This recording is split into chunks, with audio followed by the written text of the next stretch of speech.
Hello बच्चों, कैसे हैं आप सभी? आई होप आप सभी अच्छे होंगे। तो आज का टॉपिक है commercial mathematics. Learning objectives, introduction, profit percent and loss percent, application of overhead expenses, simple interest and its application. Now introduction. In previous class we have studied what is profit and loss. When we gain profit and loss and the formula to find profit and loss. Besides, we have learned to find profit and loss percent with the problems related to our daily life. Observe the following sequence of scenarios. क्या है यहाँ पे? एक conversation है. Please give me 100 kg sugar. How much will it cost? तो वो बताता है it will cost rupees 3000.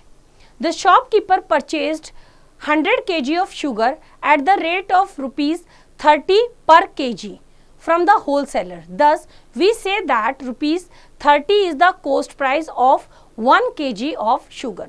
The next day at the merchant shop, how much will 3 kg of this sugar cost? ये हमारा फूड स्टोर है. यहाँ पे एक पूछता है कि 3 kg शुगर की कॉस्ट क्या है. It will cost rupees 105. Now the shopkeeper sells the sugar at the rate of rupees 35 per kg to his customers. Thus, we say that rupees 35 is the selling price of 1 kg of sugar. Amount of sugar in kg, cost in rupees. यहाँ पे हमें एक table given है. 100 kg sugar कितने की है? 3000 की. तो 1 kg कितने की हुई? 3000 upon 100, that is rupees 30, right? The shopkeeper bought 1 kg sugar at the rate of rupees 30. Do you think that the shopkeeper was happy selling the sugar at the rate of 35 rupees? Did he gain or loss? Cost price, that is CP. The price at which an item is bought is known as the cost price of the item. It is denoted by CP. Now, selling price, SP. The price at which an item is sold is known as the selling price of the item. It is denoted by SP. If the two, which amount is greater, the cost price or the selling price? Here the selling price is greater than the cost price. कैसे? कितने का पड़ा था हमें? 30 rupees per KG जो उसने खरीदा. Now amount of sugar and cost कितना है? 3 kg शुगर कितने में दिया उसने? 105 में. तो 1 kg शुगर कितने का हो गया? 35 रुपीज का, right? The shopkeeper sold 1 kg sugar eight the rate of rupees 35. Of the two, which amount is greater, the cost price or the selling price? कौन सा ज्यादा है? Selling price. Here the selling price is greater than the cost price. By how much is the selling price more than the cost price? कितना ज्यादा है? Selling price ज्यादा है किससे? Cost price. तो selling price minus cost price, that is equals to profit. कितना है? 35 minus 30 is equals to rupees 5. Thus, on selling 1 kg of sugar, the shopkeeper gained or earned rupees 5. Now profit. If the selling price is greater than the cost price, if selling price is greater than the cost price, then the difference between the selling price and the cost price is called profit. Now observe the following scenario. What is the cost of this motorbike? Rupees 50,000, sir. I want to sell this. How much I get for this motorbike now? I can give you rupees 45,000 for this old motorbike. उसने कहा कि अब मैं 45,000 में इसे लूंगा. In this case, the cost price of the motorbike is rupees कितना था? 50,000 rupees. And the selling price is rupees 45,000. Selling price 45,000. Of the two, which amount is greater, the cost price or the selling price? यहाँ पे क्या ज्यादा है? Cost price. So cost price minus selling price is equals to lost, that is rupees 50,000 minus 45,000 is equals to rupees 5,000. Here the cost price is greater than the selling price. By how much is the cost price more than the selling price? Thus we can say that the seller has incurred a loss of rupees 5,000. Now loss. If the selling price is less than the cost price, if selling price is less than the cost price, then the difference between the cost price and the selling price is called loss. वो क्या होता है? Loss. Now first, when selling price SP is greater than cost price CP, profit is equals to कितना है? Selling price minus cost price. Selling price क्या होगा? Cost price plus profit, and cost price निकालना है तो selling price minus profit. Now second,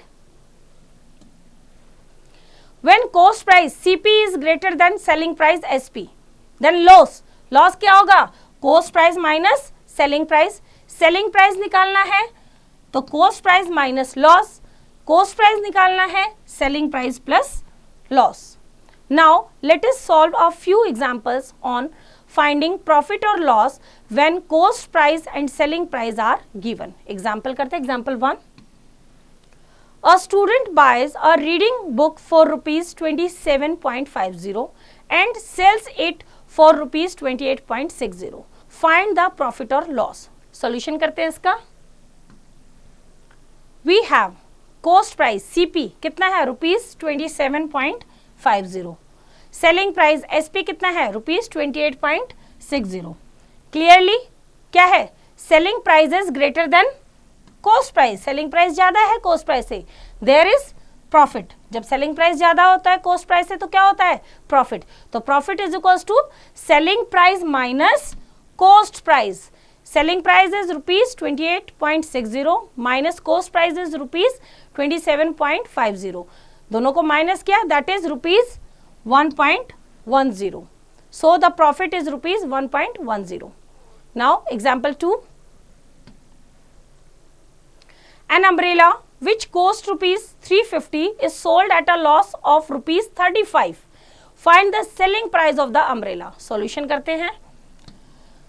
We have cost price कितना given है? CP rupees 350 already given है कि हमने लॉस पे उसे सेल किया. लॉस कितना है? रुपीज 35. लॉस का मतलब है कि जितने में खरीदा उससे कम में बेचा, तो सेलिंग प्राइस कम होगा. तो सेलिंग प्राइस क्या होगा? Cost price minus loss, that is rupees 350 minus rupees 35 is equals to 315. Here selling price of an umbrella is rupees 315. Now next is profit percent and loss percent. In order to compare the profit or loss in two or more sales, we usually express profit and loss as a percent of the cost price. The profit percentage is the profit that would be obtained for a cost price of rupees 100. Similarly, the loss percentage is the loss that would be made for a cost price of rupees 100. Thus, we have profit percentage निकालना है. Profit percentage is equals to profit upon CP, cost price पे निकले, multiply by 100%. In the same way loss percentage भी किस पे निकलेगा? Cost price पे. Loss percentage निकालना है तो loss upon CP into 100%. Example करते हैं. Example 1. Kartik Kaushik bought a scooty for rupees 48,000 and spent rupees 8,000 on its repair. He sold it for rupees 60,000. Find his profit or loss. What was his profit or loss percent? Solution करते हैं इसका. We have cost price कितना है? 48,000 में उसने खरीदा और 8,000 उसके रिपेयर पे लगाए, तो टोटल कॉस्ट हो गई 48,000 plus 8,000 is equals to 56,000 rupees. Selling price कितने में बेचा उसने? 60,000 में. ये तो 56,000 से ज्यादा है, तो क्या हुआ? Selling price is greater than cost price. तो क्या हुआ हमारे पास? There is profit. तो प्रॉफिट निकालने के लिए क्या होगा? Profit is equals to selling price minus cost price. Selling price कितना है? 60,000 minus 56,000 that is equals to 4,000. तो 4,000 हमारा क्या आ गया? Profit. So profit percent is equals to क्या होता है formula? Profit upon cost price multiply by 100%. Profit कितना है? 4,000 अपॉन 56,000 मल्टीप्लाई बाय 100. इसको हम कैंसिल करेंगे, 3 0 से 3 0 कैंसिल, 4 1 जा 4, 4 1 जा 4, 4 4 जा 16, राइट. 100 अपॉन 14 डिवाइड करेंगे, that is 7.14% approximately. Now to find the cost price and selling price when profit or loss is given, apply the following formula. First, selling price find out करना है जब हमें profit हो रहा है. तो selling price, profit का मतलब है कि कॉस्ट प्राइस से ज्यादा. तो 100 plus profit percentage divided by 100 multiply by cost price.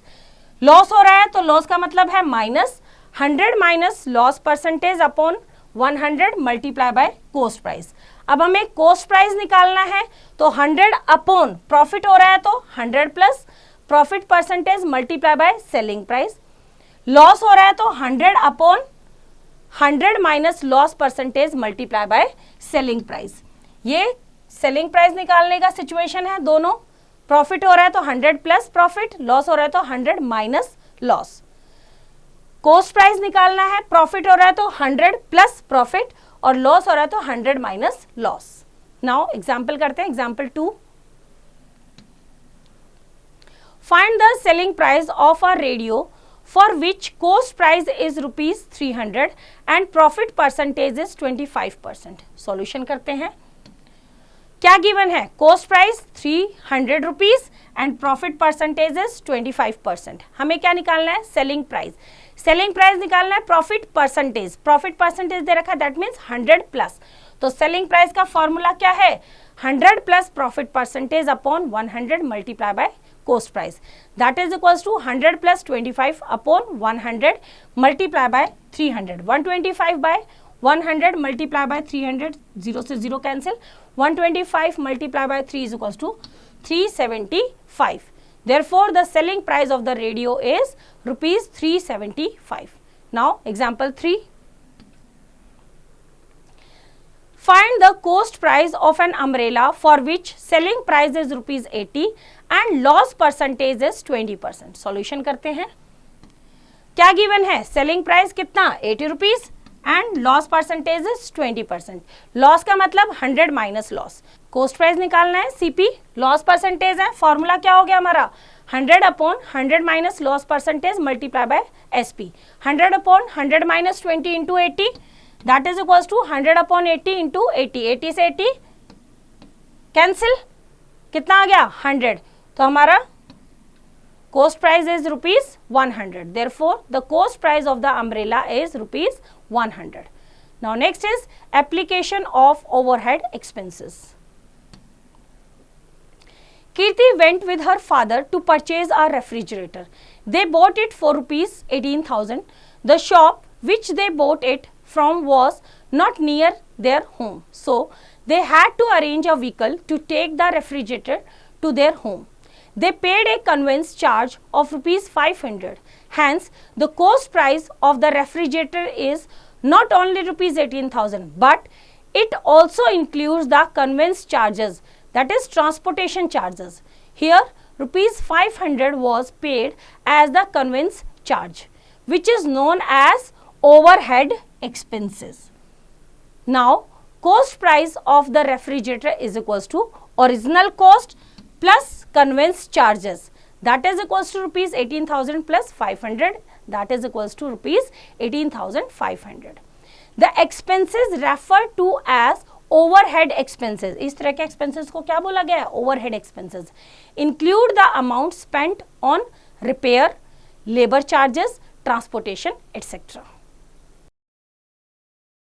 Now, example करते हैं. Babita bought a scooty for ₹36,000 and then bought some extra fittings. It at a profit of 10% and she got a selling price of ₹44,000. How much did she spend to buy the extra fittings for the scooty? Solution करते हैं. let the cost price be ₹100, profit is equals to 10%. then selling price, क्या फॉर्मूला है selling price का? Profit हुआ है तो 100 plus profit percentage divided by 100 multiply by 100, that is equals to 110 upon 100 into 100. 100 से 100 cancel, that is ₹110 is the selling price.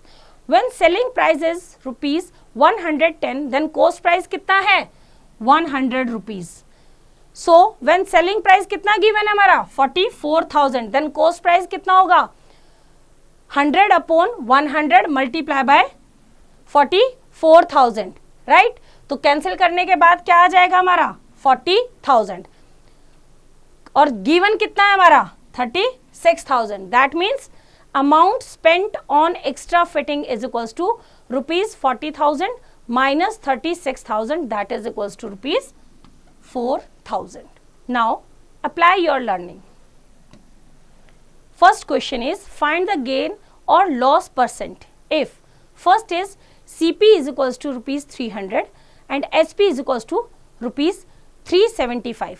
तो already आप देख रहे हैं क्या है, सेलिंग प्राइस ज्यादा है, प्रॉफिट है, प्रॉफिट फाइंड आउट करो और उसका percentage. In the same way cost price is equals to ₹1,000 and selling price is 900. तो यहाँ पे लॉस है, लॉस फाइंड आउट करो and then loss percentage. Now second question, if the profit on a packet of tea is ₹12 and the cost price of the packet is ₹120, find the profit percentage. profit given है, cost price given है, selling price निकालो और profit percentage. तो इस तरह से बच्चों exercise आप खुद ट्राई करेंगे.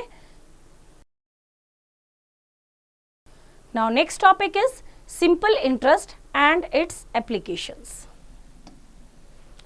Simple interest, SI.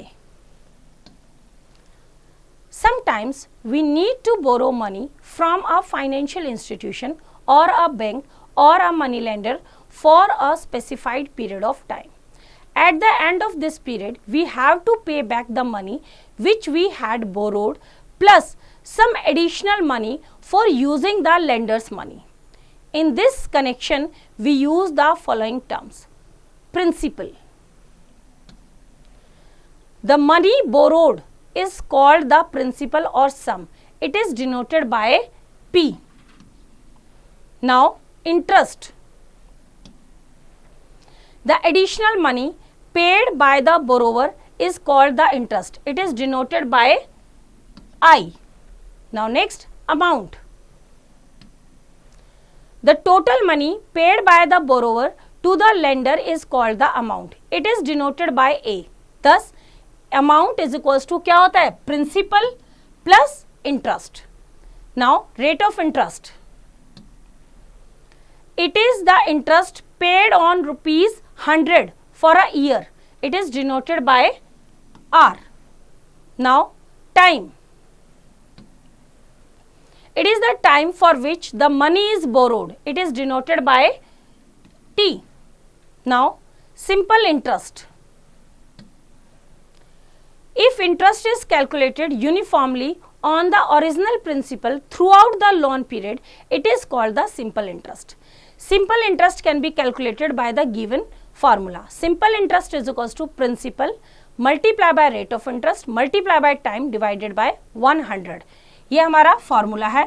That is SI is equals to P into R into T upon 100, where SI is equals to simple interest, P is principal, R is rate of interest, T is time. Also from SI is equals to PRT upon 100, we get first principal. If we want to find out the principal, that is equals to 100 multiplied by simple interest upon RT. If we want to find out R means rate of interest, that is 100 multiplied by simple interest upon PT. If we find out the T is time, 100 multiplied by simple interest upon PR. Now amount find out करना है, principal plus simple interest. Now let us see how to calculate interest. Consider the following example. A farmer borrows ₹10,000 at 15% for 3 years. बोरो का मतलब क्या होता है? बोरो का मतलब उधार लिया, तो this is the principal, right. at 15%, 15% percent में rate of interest for 3 years, that means time कितना हुआ 3 years, from a cooperative society bank. Here the rate is 15% per annum, means साल का 15%. That is interest on ₹100 for 1 year is equals to 15 rupees. Now time, principal, rate of interest, interest and amount for 3 years.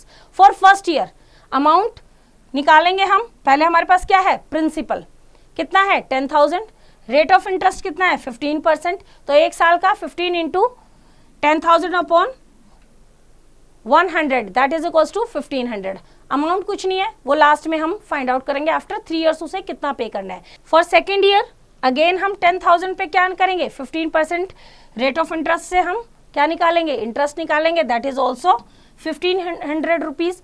Third year के लिए फिर से हम 10,000 पे 15% के according निकालेंगे, दैट इज ऑल्सो 1500 रुपीज. अब हमारा प्रिंसिपल कितना है 10,000 और 3 साल का इंटरेस्ट कितना है 1500 प्लस 1500 प्लस 1500, सबको ऐड किया तो अमाउंट आफ्टर 3 years उसे कितना पे करना है 14,500. एग्जाम्पल करते हैं, example 1. Find the simple interest on ₹2,500 at 15% per annum for 4 years. Also find the amount. Solution करते हैं. Here P is equals to ₹2,500, R is equals to 15% per annum and T is equals to 4 years. Formula क्या है simple interest का, P into R into T upon 100 that is equals to 2,500 into 15 into 4 upon 100. इसको पूरे को क्या करेंगे हम यहाँ पे सॉल्व करेंगे, 0 से 0 कैंसिल, मल्टीप्लाई करेंगे, that is equals to ₹1500. Amount कितना है, A is equals to P into SI that is equals to 2,500 plus 1500 is equals to ₹4,000. Now no more. Whenever time is given in terms of days, we divide it by 365. Now let us solve a few problems on simple interest. Example 2. ₹4,000 is borrowed at 4.5% rate of interest per annum for 4 years. Find the amount to be paid at the end of the 4th year. Same वैसे ही है, solution करते हैं इसका. We have क्या क्या given है, principal is equals to 4,000 time 4 years and rate of interest is 4.5%. Therefore simple interest का formula P into R into T upon 100 that is equals to 4,000 multiply by 4.5 multiply by 4 upon 100. Solve किया, interest कितना आया ₹720. Amount क्या है P into SI that is 4,000 into 720 that is equals to 4,720. Therefore simple interest is ₹720 and amount is ₹4,720. Now example 3. Find the time period when principal is ₹2,800, interest is ₹140 and rate of interest is 2% per annum. Solution करते हैं. क्या क्या given है, we have principal कितना है 2,800, time हमें find out करना है, क्या लिखा है इसने फाइंड द टाइम पीरियड, तो टाइम हमें फाइंड आउट करना है. Rate of interest is 2% and simple interest given है दैट इज ₹140. देयरफॉर टाइम का formula 100 multiply by simple interest upon P into R. 100 multiply by 140 upon 2,800 multiply by 2. T is equals to 14,000 upon 5,600 that is equals to, इसको solve करेंगे तो time आ जाएगा 2:1 upon 2 years. Therefore time taken period is 2 years and 6 months. Now example 4. If Shri Ram Prasad pays an interest of ₹150 for 2 years on a sum of ₹750, find the rate of interest. Solution करते हैं. अब इसमें क्या क्या given है, we have principal ₹750, time is 2 years, rate of interest हमें नहीं given है, वो हमें फाइंड आउट करना है. सिंपल इंटरेस्ट है ₹150. Therefore R is equals to 100 multiply by SI upon P into T. तो R निकालने के लिए 100 इंटू 150 अपॉन 750 इंटू 2 सॉल्व करेंगे तो कितना आ गया, that is 10%. Therefore rate of interest is 10% per annum. Per annum means साल का 10%. Now example 5, what will be the interest rate per annum if the sum triples itself in 10 years? Solution करते हैं. Let the sum be rupees x, then the amount is rupees 3x. क्योंकि उसने क्या कहा है कि sum triples itself, triples means 3 times, तो sum का 3 times क्या हो जाएगा अमाउंट. तो सिंपल इंटरेस्ट कितना हुआ 3x minus x is equals to 2x. We have time period कितना गिवन है 10 ईयर्स. तो सिंपल इंटरेस्ट निकालेंगे p into T into R upon 100. Simple interest कितना है हमारे पास 2x. प्रिंसिपल कितना लिया हमने x. टाइम कितना है 10 years into R upon 100. 2x multiply हुआ 100 that is equals to R into 10x. r की वैल्यू फाइंड आउट करनी है 2x इंटू 100 और 10x अपॉन में गया तो 2x से 10x कैंसिल हो जाएगा. 2 5 ज़ा 10, 5 2 ज़ा 10, 20%. r कितना आया 20%. Now apply your learning. First is find the simple interest when principal is rupees 8,000, rate of interest is equals to 15% per annum and time is 5 years. तो सिंपल इंटरेस्ट का formula लगाएंगे p into R into T upon 100. Now second, a sum of rupees 2500 is lent at the rate of 6% per annum. Find the interest at the end of the 8 years. तो same उसमें क्या given है आपके पास principal given है, rate of interest and time. You have to find out the simple interest. तो इस तरह से बच्चों एक्सरसाइज आप खुद ट्राई करेंगे. आई होप आपको चैप्टर समझ आया. इसका रिवीजन आप खुद कीजिए.